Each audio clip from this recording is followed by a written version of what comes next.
This article comes from the Telegraph. It says Man City have made a £100 million offer for Jack Grealish as Pep Guardiola moves to complete the most expensive transfer in Premier League history. City have finally tabled the huge bid, which they hope will persuade Villa to agree a deal in the biggest move of this summer's transfer window so far.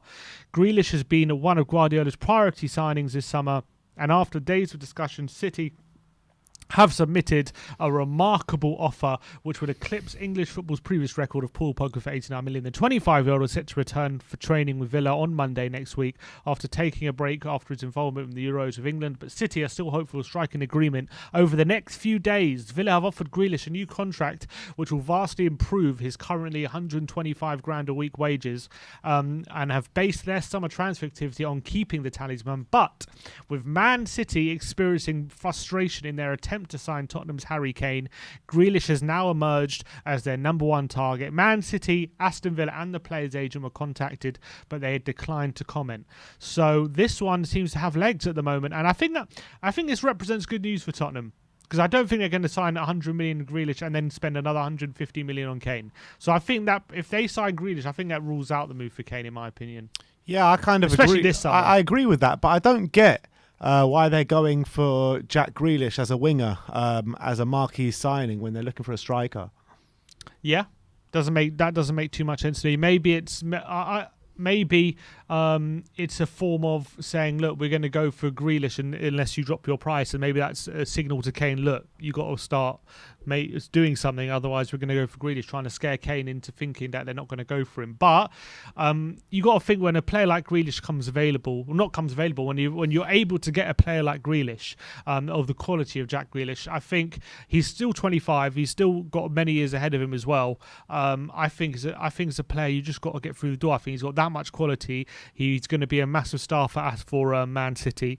And look, Man City have pretty much won the league last season without a striker. Let's be honest. Mm-hmm. They barely played Aguero or Jesus. They pretty much played a false nine for the majority of the season.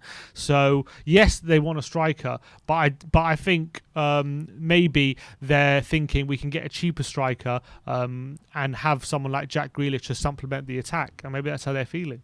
In terms of Aston Villa, do you think the signing of Buendia, the chasing of Emil Smith-Rowe, is that all trying to supplement the Grealish loss? No. Do you reckon? Because the rumours of Jack Grealish going to Man City, this isn't the first we're hearing of it, is it?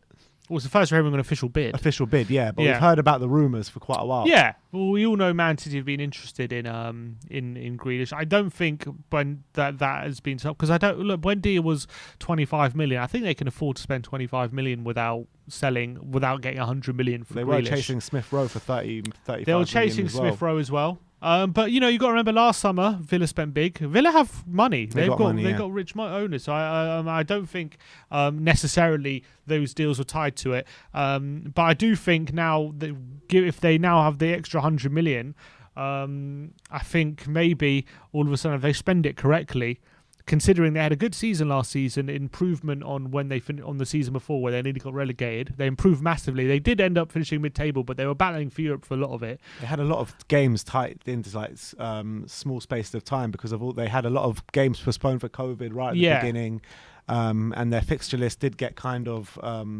really crazy at one stage, so that had a massive thing to do with it. They will be losing a big talisman in Jack Grealish, obviously, who's basically their Harry Kane in that essence, and If not more, yeah, and he's a massive element to their team, and they even like at some points last season a one-man team. But if they do spend that money correctly, the fact they've also got Buendia as well, who's very, very creative and could even make up for the creativity Grealish had, then I think they could be a threat next season to the Europa League spots massively. I really think. Yeah, I think they can be, but I still think that we've got more in our squad, and I think that the teams that did finish above, I think even Arsenal might have a bit more in their squad than Aston Villa. Although depends how they spend the money. Yeah, it's true.